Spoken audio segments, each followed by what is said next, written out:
truth becomes so bright in the light. I can't wait till the world sees you. In your precious name, you're still the same. Yesterday, tomorrow, this day. Light of my life, the flame of my fire, the wind in my wings. There is healing, salvation, deliverance in Yeshua, the Messiah. Yeshua, the Messiah. Honor in the King of Kings, Creator, God of everything. Yeshua is the Messiah. Yeshua, the Messiah. Anointed one to be the King, Creator, God of everything. Amen. Declaring the surrender. Yeshua, Mashiach, Lord, another week you kept us safe under your protection, your grace. You are our rock and strong power. All the honor and glory to you, Lord, as we start today a new teaching message under your guidance through the Holy Spirit. That what have been proclaimed, let it be as part of the oracles of your word, Lord, and the ability that you, my Father, have given to me.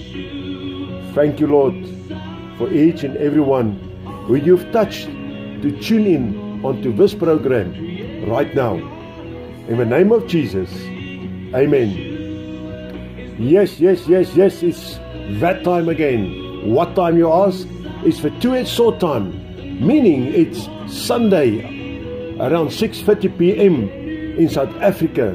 And welcome to each and every one from myself, Dr. Aubrey Burger of Jesus Christ Reformation Ministration and Theological Seminary, or in short, JCRMTS. From wherever you are listening from around the globe, on Joy Gospel Radio, from our live studio in Vaal-Oever van the Bouwpark, Gauteng. And don't forget about the communion at the end of the program. Most of you listeners would like to interact with myself. You can do so on the Studio's international WhatsApp number +27 79 678 0510. Amen. Thank you, Lord. Thank you, Lord. Thank you, Lord. Thank you, Lord. Oh, just to know that Jesus spilled his blood for us. And therefore we must just sing to the living God and give him all the praise and all the honor this morning. Father, thank you for bringing us all here together this morning once again, Lord. Here physically and on the different platforms. Lord, what an honor. It's only an honor for myself, and I believe for each and every one. Every time that we come into your presence, every time that we come to worship you, every time, Lord, that we come to drink out of your living word. Father, therefore, whatever has been spoken today, let it be as per the oracles of your word, as per the ability that you have bestowed upon me, as the vessel that you are using. Fill each and every one of your children here, Lord, because we are the children of a living God, as we just sang, Lord, because your word says that to us, Father. And Lord, as your word declare, as you were yesterday, you are right now, and so you will be to the day of tomorrow. Father, I pick up on my spirit here this morning, but there are a bit of tribulation in hearts. As people who are listening, who are tuned in, Lord, who are standing standing at a crossroad. Father, let your hand of guidance be over them, so that the right choices, the right decisions be made. Let it be done in wisdom, Lord, as it's been written in the book of James in Scripture, Father. As you said, ask if you need wisdom, ask it from me. I will give it to you. I will not hold it against you if you want wisdom. But we need, Lord, to receive that push of guidance to do it. And before I ask you, Lord, that you will come now, that those obstacles what is in place, what the enemy have placed there, that you will be removed. Those pillars be broken down. As Samson, with his last breath in the temple, when he took those pillars and he broke them.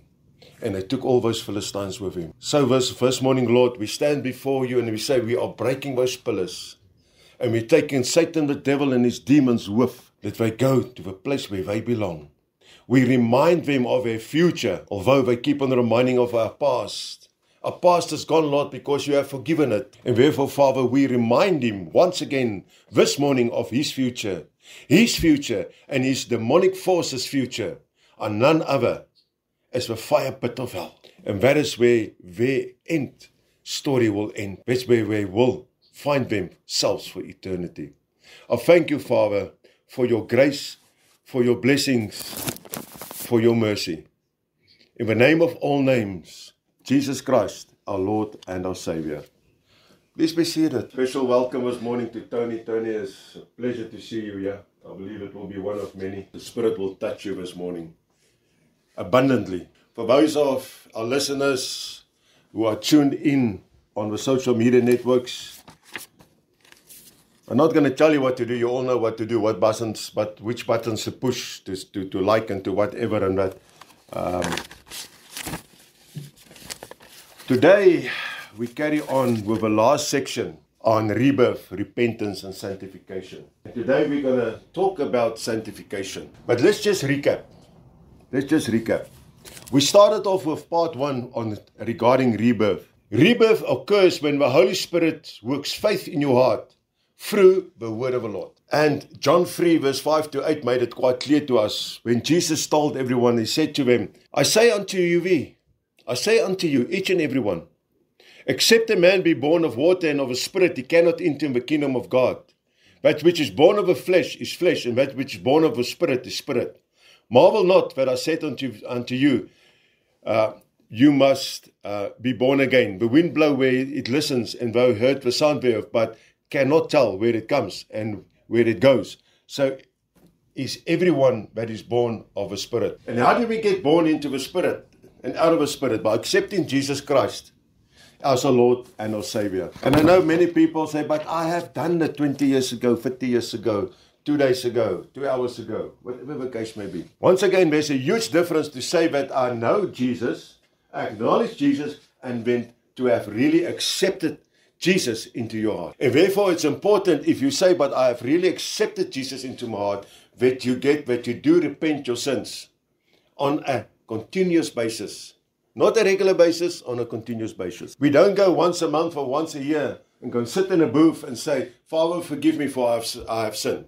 No, we go straight to the source who does the forgiveness, and that is our Heavenly Father. We don't go through anybody else, because the only person you can go through is Jesus Christ, because he said, no one will enter the kingdom of my Father except through me.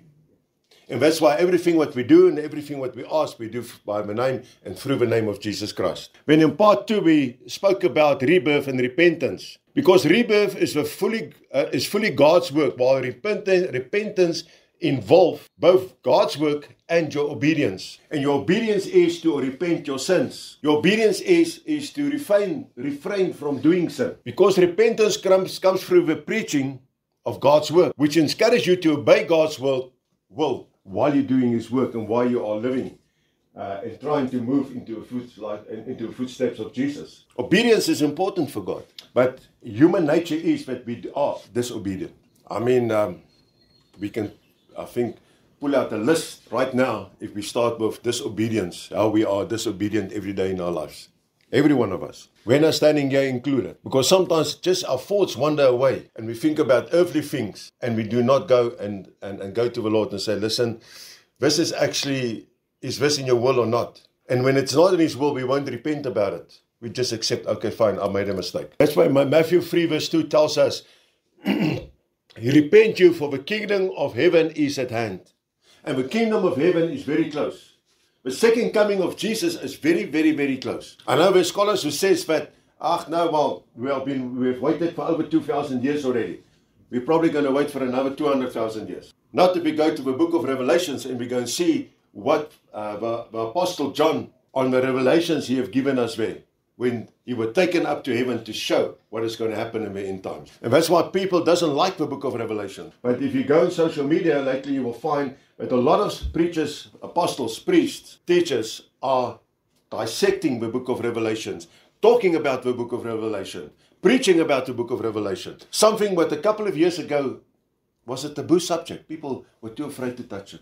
Actually, the book of Revelation should give us comfort because it tells us what's going to happen. So it actually helps us to prepare for what is coming. But once again, it's a choice that we've got, each and every one of us, to decide if we want to take it to heart. When last week, part 3, we spoke about the fruit of rebirth. The fruit, what you need to bear or to bear when you are being reborn as a child of God. And I actually read to you about Matthew 13, 1-9, where Jesus told this parable of the seeds that have been sown. Some fell on good ground, some fell between thorns, etc. and so forth. Those who were here and those who watched, listened it on the other channels. And I actually explained it. Because if you are a vine on the tree of a living water, the tree which Jesus Christ, and you are a vine bear, and you do not bear good fruit, you're going to wither and you're going to die. And what happens with branches that are dead? We break it off, we cut it off. And what do we do with it then? We burn it. Lekker braaivleishout, né? We use it to braai. So that dead wood on that branch that have been cut off, Scripture said it will be gathered together and it will be set alight. These branches end up in the end of the day, they end up in one place, and that is hell, if they do not repent. If they decide that repentance are not for them. So that is just a little bit of a recap what we've done over the last 3 weeks. If you missed it, please go to YouTube. Everything was loaded up there, each and every one. So, what is sanctification and what is the definition of Christian sanctification? I actually should have changed that. What is the definition of a child of God regarding sanctification? Because we are God's children. Because the moment we accepted Jesus in our life as our Savior, we became His brother or His sister. So we became God's children. That's what Scripture tells me. Now, first of all, sanctification is the will of the Lord for each and every one of us. It's God's will for us. And it's not what I'm saying, it's what Scripture is saying. 1 Thessalonians 4 verse 3. For this is the will of God, even your sanctification, that you should abstain from fornication. Because the word sanctification is related to the word saint. Both words have to do with holiness and to sanctify. Something is to set it apart for special use to sanctify a person to make him holy. We need to work towards our holiness. And it doesn't mean now that we should go around to say, I'm holy, holy, holy. You get a lot of people out there that think they're so holy nobody can touch them. As a matter of fact, yesterday with one of our scholars who came here to write exams, we actually discussed it. And he said to me, you get these people in the ministry who think they're so holy, but people need to lay down in front of him so that they can walk on him because they're too holy to walk on the ground. Or they need to be carried inside on chairs. You're not God. And he actually gave me a couple of examples of those people, those preachers, those prophets, those apostles, whatever they've called themselves, are no more longer existing on this earth. Because God have removed them. Because they think they are above God. We need to at all times strive towards our sanctification. Ons moet streef na ons heiligmaking. Elke liewe dag. And therefore it's important. Because it's in the will of God that we walk in the footsteps of Jesus. And Jesus was holy. Jesus was the only one without sin until He was on that cross, crucified. That moment before He gave His last breath, when He gave His Spirit up, when He took each and every one of us, the saved and the unsaved, sins upon Him, when He became the sinner of sinners, so that we can receive sanctification, that we can receive salvation, that we can receive grace, that we can receive mercy from God. Jesus tells us a lot about sanctification. If we go to John chapter 17, for example, chapter 16 to 17 tells us, they are not of the world, but even as I am not of the world, sanctify them through the truth. Thy word is truth. The word of the Lord is truth. And if you want to tell me this morning, but it can't be truth, and I'm going to ask you, do you read it? And you tell me yes, I say, no, why do you read it? Why do you read newspapers? Because you think what is inside there is the truth. And we know that a lot of times it's not the truth written there. But the word of God is the truth. There's no doubt about it. And it's been proven over and over and over since the day when God created the heaven and the earth. From the beginning of the book of Genesis up to his last little point in chapter 22 of the book of Revelation. Hulle is nie van die wêreld nie, net soos ek nie van die wêreld is nie. Heilig is hulle in die waarheid. Die woord is die waarheid. Jesus makes it quite clear to us that the moment when you have accepted Him, you are not of this world anymore, or you're not supposed to be. Let's rather put it that way. You're not supposed to be of this world anymore. But this world attracts us like a huge magnet. We want to be part of His world. And one day a week, then we want to be part of God's sanctification. Doesn't work that way. We need to decide where our obedience are, where our loyalty is. Is it to God or is it to His world? In theology, sanctification is a state of separation unto God and believers into this state when they are born of God. So when we are born out of Jesus Christ, when we accept Him as the Lord and the Savior. 1 Corinthians 1:30. But of Him are you in Christ Jesus, whom of God is made unto us wisdom and righteousness, and sanctification and redemption. The sanctification mentioned in this verse is one for every separation of believers unto God. And I'm going to say it again, and I've said it 1,000 times already. There's a difference to know who Jesus is. There's a difference to acknowledge that Jesus is there. There's a difference to go through a ritual with friends, to go for an altar call, versus to really have accepted Jesus Christ as your Lord and your Savior into your life. Invited Him to be part of your life. Invited the Holy Spirit to make living within you. To ask Jesus to take the rotten, dark heart what I've got out, pluck it out. Say, Jesus, take it out. Replace it with a beautiful, sanctified heart into my body again.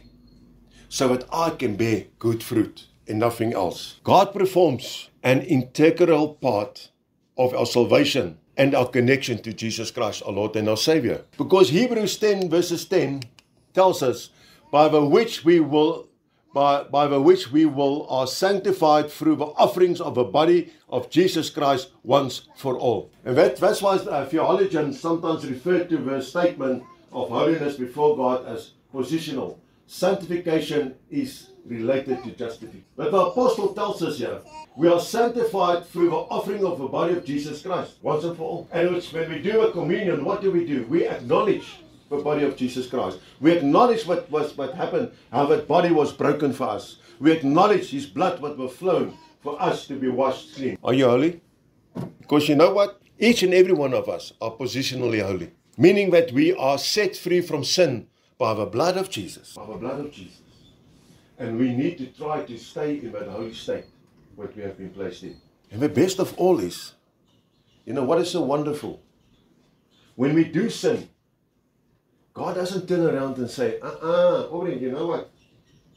I've already had you washed clean with the blood of my son. A couple of times. More than a couple of times. I'm not going to do it again. That tap is closed now. No. God says, you know what? Only way what you need to do to reactivate is repent. And I don't know why it's so hard for people to do it. Really, people battle to repent. I really don't know why. It's the easiest thing under this sun on this earth what we can do is to repent. But when it comes for us to blasphemize, to skitter, to talk about people's backs, and the list goes on, those words comes easy. Very easy.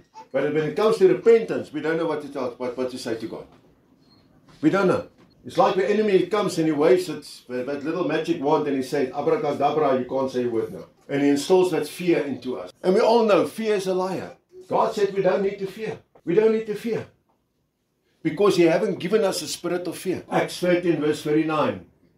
And by Him all that believed are justified from all things, from which you could not be justified by the law of Moses.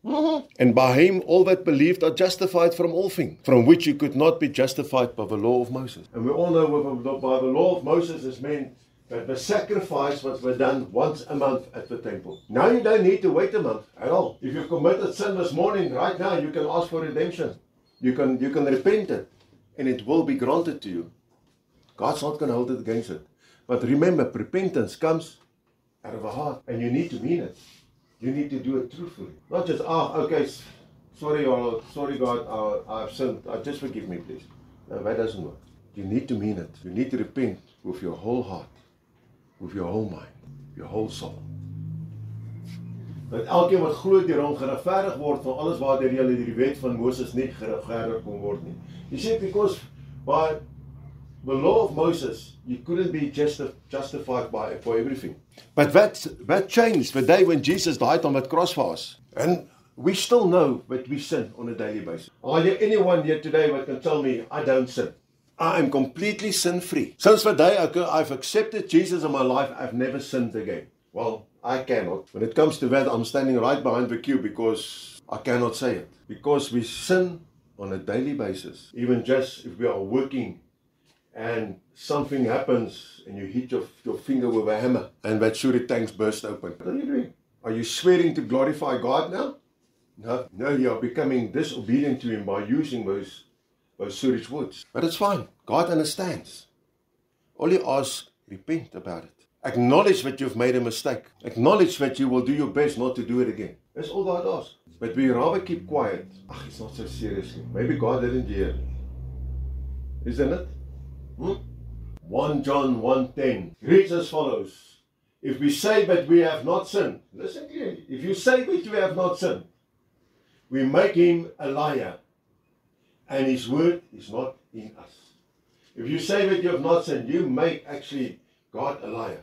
You say actually that Jesus Christ haven't died on the cross for you. Because His word, the word of the Lord, is not within you. We were born into sin in this world. Yes, unfortunately, we all know where it came from. And men, don't look at your wives. It's not their fault. It's your fault as well. Because Adam could have stopped Eve if he wanted to. But he was a willing participant. You see, since the beginning, the males have already given in to the females. But we just said, just to keep the peace, I will not interfere. That's how I see it.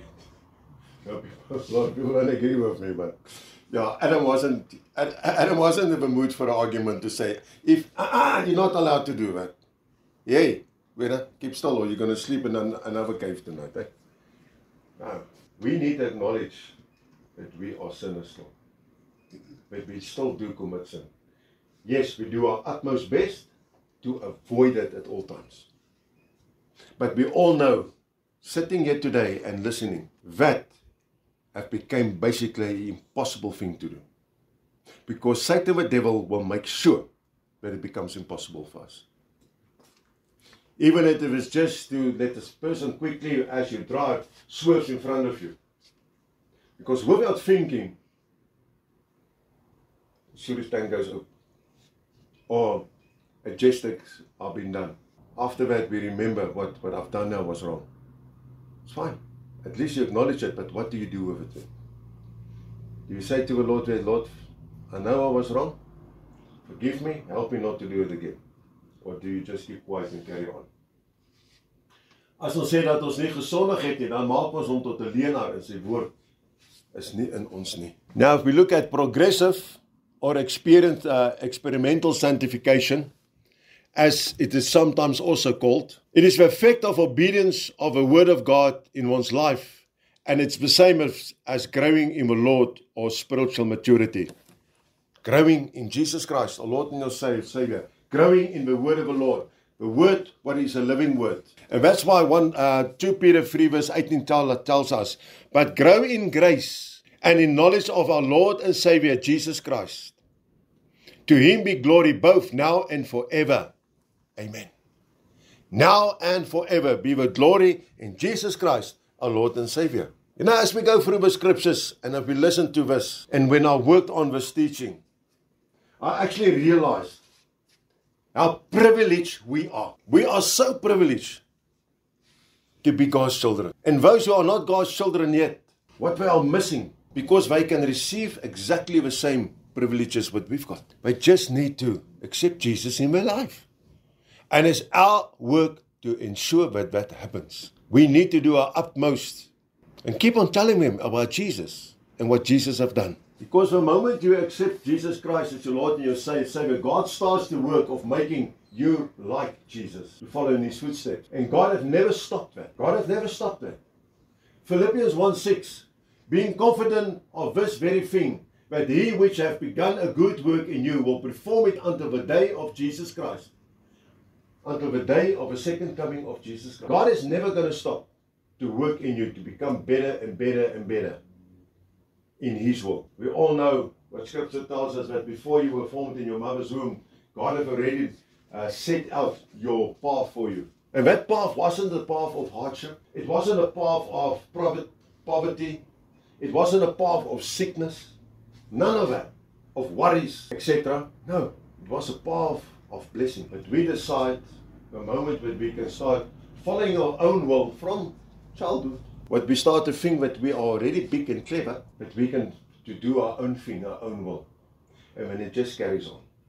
And it escalates and escalates. It's like a snowball, a little snowball on top of a hill. If it starts rolling down, what happens? It's getting bigger and bigger and bigger and bigger.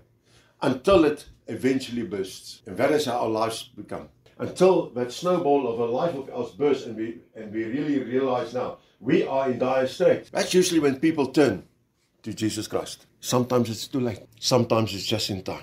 That's why this type of sanctification to be pursued by every believer earnestly. If you believe in Jesus, you need to pursue it earnestly.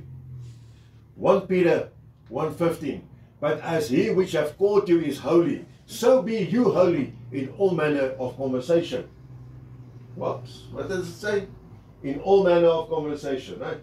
We need to try to be holy because we are being called by the one who is holy. How can we say to God, listen, we are following in the footsteps of Jesus? People love to say that, but then they are still doing the world things. The worldly things. We're still attracted to what the world offers. And I'm talking about the sin of this world. I'm not talking about employment, what are being offered and so forth. Scripture tells us we need to work. Scripture tells us we should not be lazy. Makes it quite clear. But we should refrain from the sin of this world. Hebrews 12:14. Follow peace with all men and holiness, without which no man shall see the Lord. Follow peace. But we would rather follow conflict. I saw on the local groups over this weekend, I think it was Friday or Thursday, I can't remember. Where arguments where people are of an utter most nonsense. What ended up in a huge argument over one post of a controlled fire what I've been made. What? Doesn't the people know what control means? Go and get a dictionary if you don't know. Go and look it up, what's the definition. Yes, the South African weather services have issued a warning. Please, no open fires, blah, blah, blah, blah. But if it's done in a controlled environment, it's a completely different situation. And then there it was this way, that way. Is that what the word tells us to do? Follow peace with all men.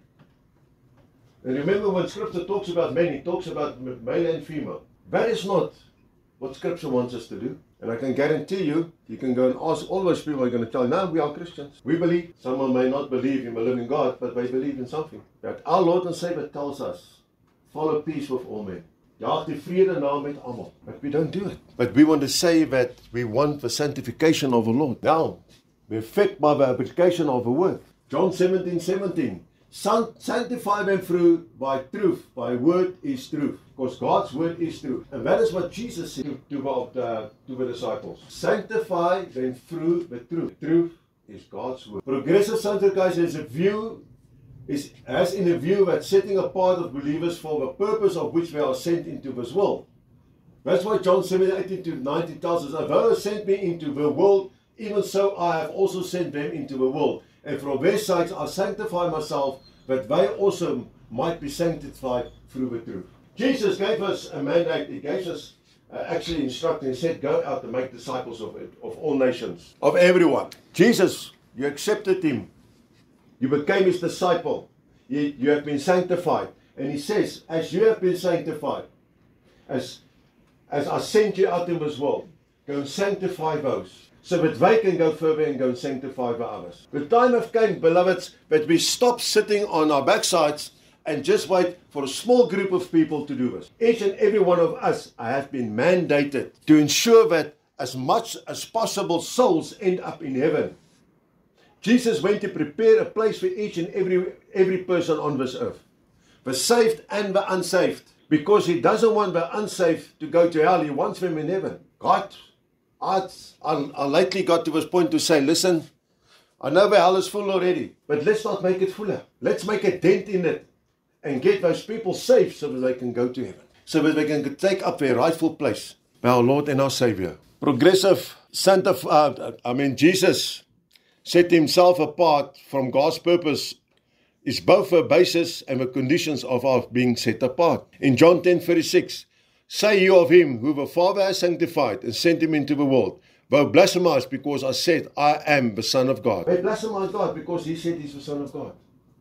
And remember, that is one, the high priest Caiaphas, that's one of the points that he used when he got Jesus prosecuted. And they said, if you're the Son of God, show us. They blasphemized against him. Godlastering. We are sanctified as God's children because Jesus was. Our Lord's sanctification is a pattern of and power of our own.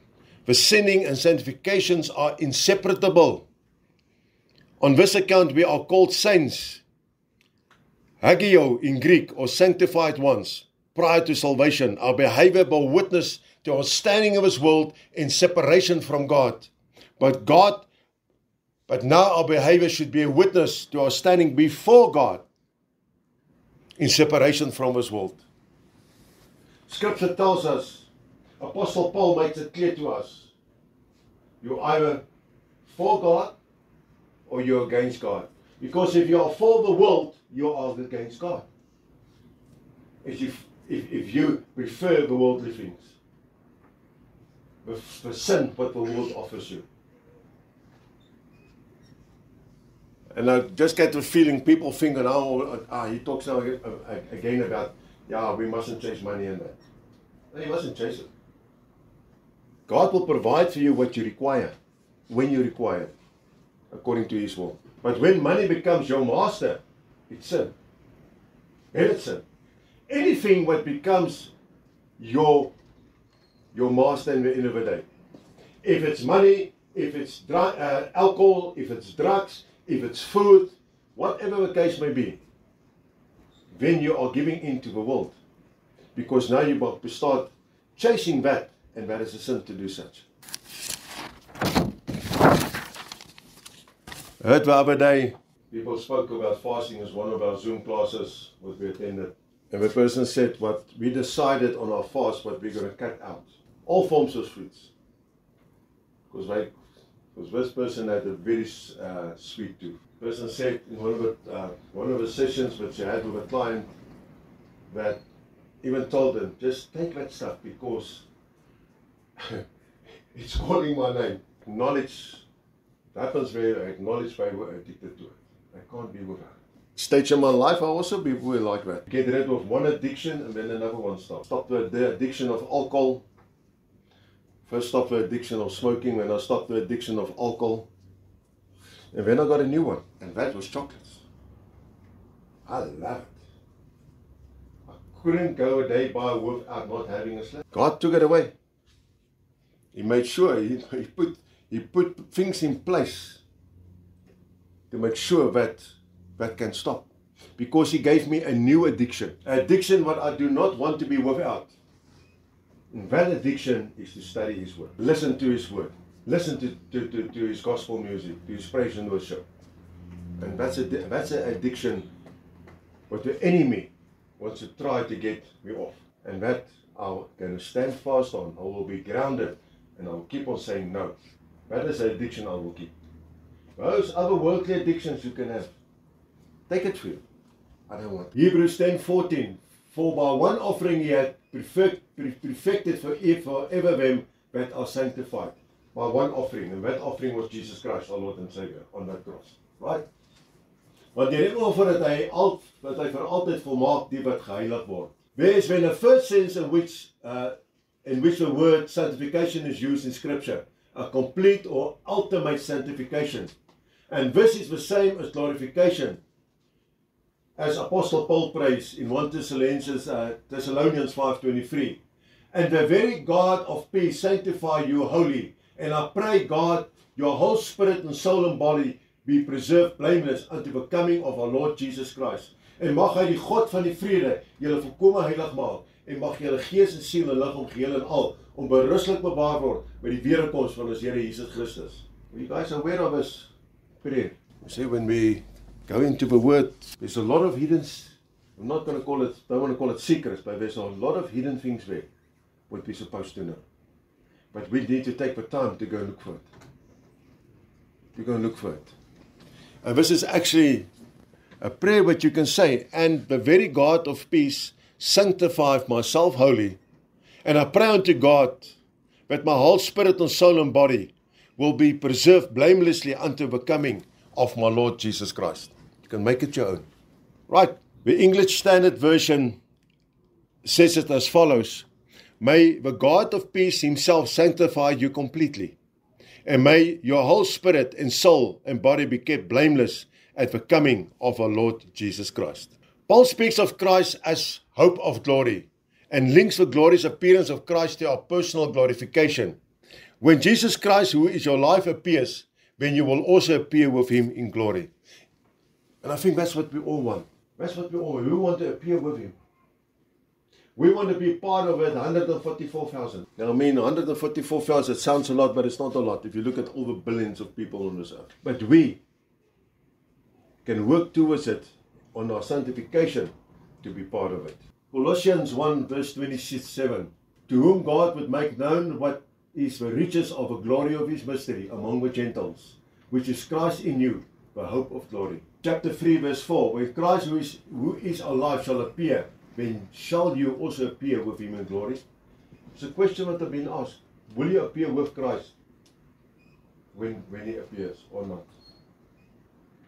And I mean, this is choices what we've got to make. Because if you're not going to appear with Jesus Christ on his second coming, where are you going to be? Where are you going to be? Are you going to be in hell? Or are you still going to be unsaved if you're not saved yet? Or are you going to be in a state where you have become lukewarm for God? The glorified state will be our ultimate separation from sin, a total sanctification in every regard. We know that when Christ appears, we shall be like him, for we shall see him as he is. It's 1 John 3:2. Beloved, now are we the sons of God, and doth not yet appear what we shall be. But we know that when he shall appear, we shall be like him, for we shall see him as he is. Each and every one who works towards their sanctifications, who keeps on working to stay holy through Jesus Christ, their Lord and Savior. I want to summarize this, and I've put it on as well. Sanctification is a translation of a Greek word, agimos, which means holiness or a separation. In the past, God granted us justification and once and for all positional holiness in Christ. In the present, currently, God guides us to maturity, a practical, progressive holiness. In the future, God will give us glorification, a permanent, ultimate holiness. These three phases of sanctification separate the believer from the penalty of sin, justification, the power of sin, maturity, and the presence of sin, glorification. That is, in a nutshell, everything about sanctification. Three phases of sanctification separate the believer from the penalty of sin, meaning the justification. Under Moses' law, they received justification, right? The power of sin, maturity. Because we mature when we accepted Jesus Christ as our Lord and Savior, we mature in it so that we can be forgiven of our sins, right? And the presence of sin, glorification, so that we can glorify in the name of Jesus Christ, so that the current sin can have no hold upon us and over us. And therefore, it's quite simple. It's quite simple. It's very, very simple. We, each and every individual, present and on social media networks, who are following this, got a choice to make. We got a huge decision to make. If we say we are not on the level of sanctification where we're supposed to be, we need to decide, are we going to stay where we are, or are we going to work towards it and ask the Lord to give us the guidance, the strength to get to the level where we should be. If we have wandered off And we became, as what John writes us in the book of Revelations, and he said, where God made it clear. He says, if you're cold, if you're hot, I can work with you. But if you're lukewarm, I'm going to spew you out because I can do nothing for you. He says he can still work with those unsaved sinners who doesn't know him, because they can be made warm. And those who are already warm for him, he can work with, because he can use them, because their light is shining brightly for him.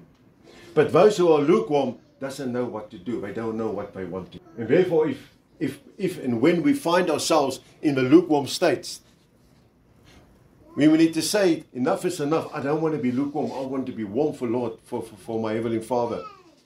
I want to have a burning desire again. It should burn brightly within me. I should be a volcano who are bursting open for the glory of Jesus Christ, my Lord and my Savior. And I'm not afraid to acknowledge it. I'm not afraid to scream it from the rooftops. I'm not afraid to show people how my light shines. And the only way we can do that is to be in obedience towards Jesus Christ. To be in obedience towards God. And stop worrying about stepping on toes. Stop worrying about what people is going to say and think about us. I'm more concerned, myself personally, what God thinks about me, as what this world, the people within this world think about me. Because I give reckoning towards God and nobody else, not to man. On that note, let's go to the table. While we do some background music on the table of communion, I once again, and I know most of the people are tired of hearing this, but Scripture tells us, and we are mandated to warn each and every one about this Scripture in 1 Corinthians 11:26-29. Which says, for as often as you eat this bread and drink this cup, you show the Lord's death until he shall come. Therefore we shall eat this bread and drink this cup of the Lord unworthily, shall be guilty of the blood and the body of the Lord. But let a man examine himself, and so let him eat of that bread and drink of that cup. For he that eateth and drinketh unworthily, eateth and drinketh damnation to himself, for not discerning the Lord's body. And as we wait for the communion to be distributed, it's time now for each and every one of us to come be still before the Lord. And say to the Lord, if there's anything on your heart, what you want to say to him. Those who are regularly, who've been walking a path with me know, we've got the post box here as well in front, where you can, at home or even here, write your letter to the Lord and place it on paper, because a lot of times it's easier for people to write something down. And when we take it, and you can do your confession like that, and then you can take it, and you put it in the post box, and we will pray over it. Nobody reads it. God knows already what is written. God knows what is in your heart right now. God knows what is written in your heart. So the time is now for us to become clean before the Lord. To say, Father, I am a sinner. Lord, please make my heart pure again. Lord, thank you that I can come before you, confess my sins. Thank you that you have never forsaken me, so that I can come into sanctification before you again, Father. Jesus stood up at the table where they sat. He prayed, he broke the bread, and he said to his disciples, he said, take this, because this is my body. This symbolizes my body, which is broken for you. And that was the evening before he was arrested. His body wasn't broken yet, but he already told them that. And he said, every time you do this in remembrance of me. So the bread, what we take today, the bread what we break, are the community with the body of Jesus. When you take that bread to eat it, think about it and believe in it. But it symbolizes the broken body of Jesus Christ. That body, what was spit on, that body, what was slashed, that body where a thorn crown was forced onto the head, so that the blood could flow. That body, what was broken for your sin. That's what it symbolizes. And when you take up your cup of covenant, because Jesus said, this cup is the new covenant in my blood. As often as you drink it, do it in remembrance of me.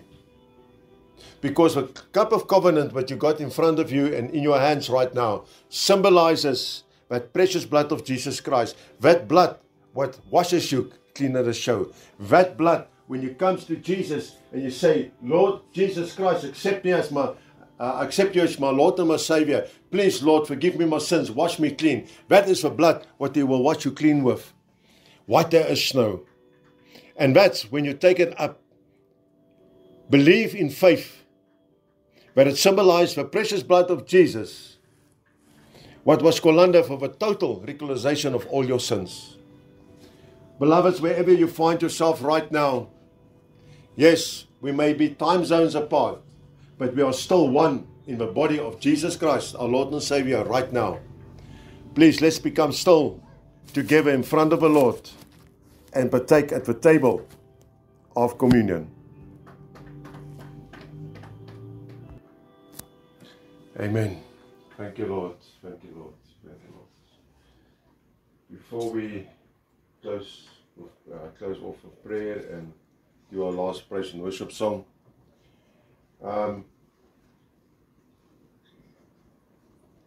yesterday evening on the radio show, we got an interesting question. I want to share it with you guys. The question was, why is communion done after a sermon and not before a sermon? Or not in between?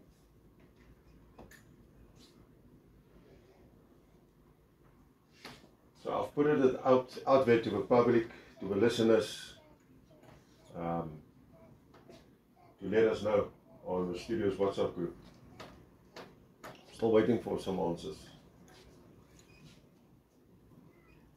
So maybe, I think, for you guys to go back and go and do a bit of your own research on that as well. Because it's a very, very interesting question. I've got my seeing about it. I've got my answers. What I can share, but I won't do it today. I'll do it next week.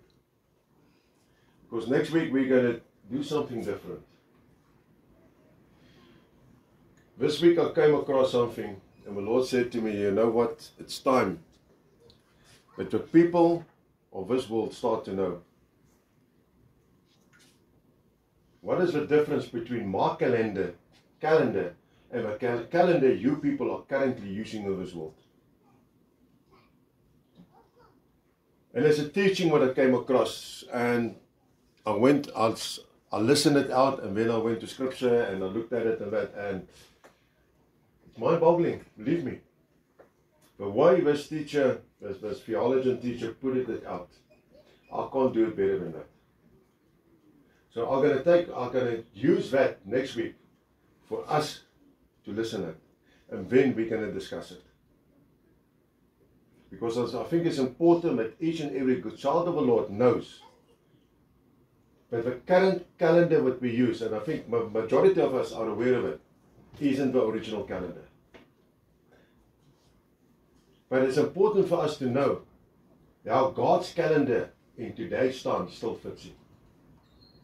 How it still fits in today's life. Especially with the different feasts, etc. and so forth. So how shall I say, watch your space. Let's not miss it, eh? Because that is, I think it's going to be an eye-opener to a lot of people. So don't miss it. Don't miss it. And then, yes, guys, if you are interested, remember Mondays, Wednesdays, Thursdays, Fridays, we are live from 6 to 9 on Joy Radio. If you've got birthday wishes, wishes of encouragement, messages, and so forth, or just a request for somebody, but please, request needs to be spiritual requests, special praise and worship songs. Send it through and we'll put it out there in the airways. It's between 6 and 9 every morning, and Tuesday mornings it's been done from a Witbank studio, that side. That's the day when I get a bit rest, because I've got other things to do as well on a Tuesday.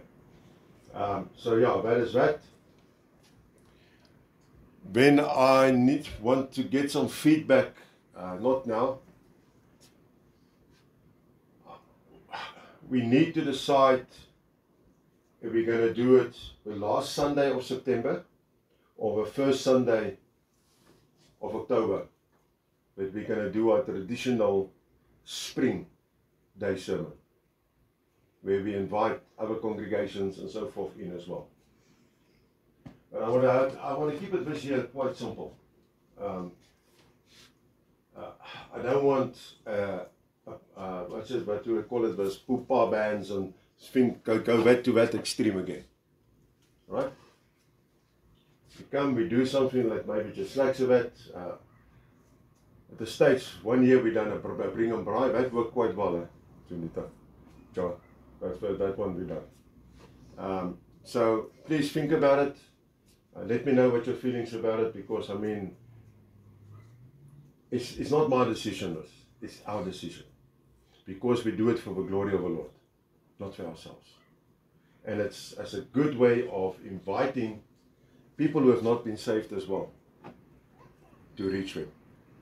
And then lastly, before we end off, if there's anyone who feel they want one-on-one prayer, once we finish, please, you're more than welcome, come and we will pray with you for whatever the need may be. Lord, Heavenly Father, Father, you gave us this privilege again this morning to sit at the table of communion, to be able to partake in that precious sacrament. Once again, Lord, we are being reminded by offering what your Son, your only begotten Son, Jesus Christ, have done for us. Father, let me never ever forget that anointing sacrifice Jesus done. It's so easy for us to forget it, Lord, because as humanity, Father, it's easy for us just to say, we hold out our hands and say, gimme, gimme, gimme. We only want to receive, Father, but we are so lack to give back. Let that be changed around, Father. Let we become the children which you have raised up to give, accept, and just to receive. Lord, each and every one of us who calls us your child,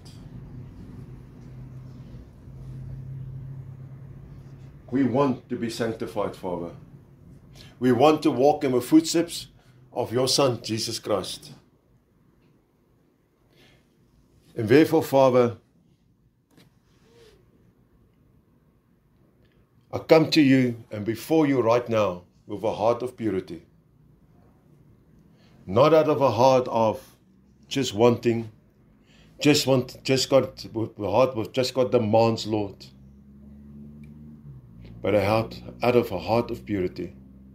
And I ask you, Father, please forgive me all my sins. Even those sins that I've already forgotten. And if it need be, Father, let the Holy Spirit remind me of him. So that I can audibly then before you repent of him, Father. I believe, Lord, that each and every one, you are here present. Those who are listening on these different networks are standing with me in this regard, on this request, Father. Because not one of us, Father, I believe, want to be lukewarm anymore if we still are. We want to be on fire for you, Father. On fire. so that you can use us according to your will. I call now upon your word, Lord, and the authority that was given to us in your word by Jesus Christ, our Lord and Savior, to speak life upon each and every one. Wherever my voice reaches them. And therefore, Lord, I come and I stand up against Satan the devil and his demonic forces.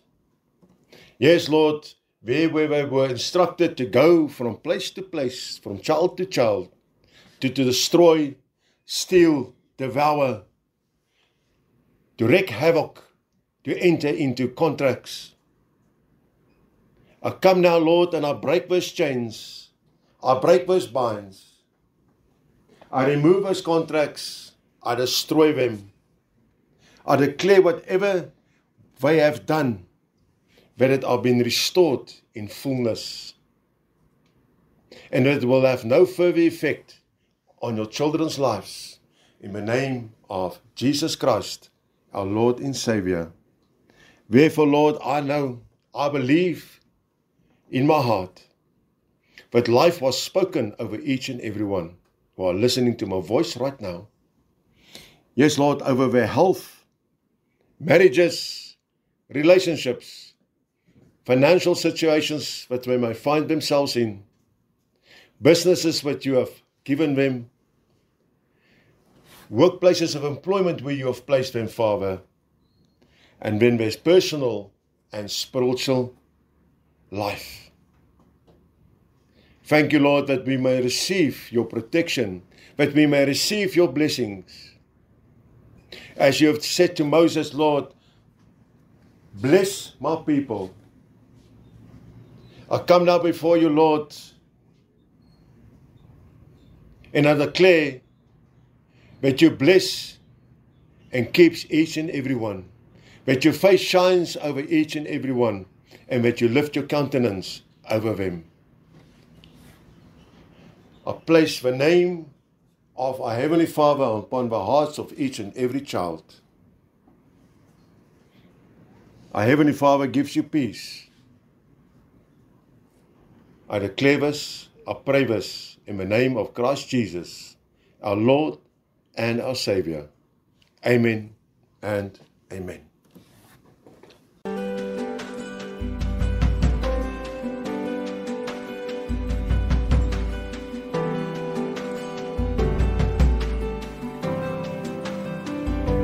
Father, let your kingdom come. Father, let your will be done, on earth as in heaven, right here in my heart. Father, let your kingdom come. Father, let your will be done, on earth as in heaven, right here in my heart. On earth as in heaven, right here in my heart. Give us this day our daily bread. Forgive us, as we forgive the ones who sin against us. Forgive them, and lead us not into temptation, but deliver us from the evil one. Let your kingdom come. Father, let your kingdom come. Father, let your will be done, on earth as in heaven, right here in my heart. Father, let your kingdom come. Father, let your will be done, on earth as in heaven, right here in my heart. Give us this day our daily bread. Forgive us, as we forgive the ones who sin against us. Forgive them, and lead us not into temptation, but deliver us from the evil one. Let your kingdom come. It's yours, all yours,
right here in my heart.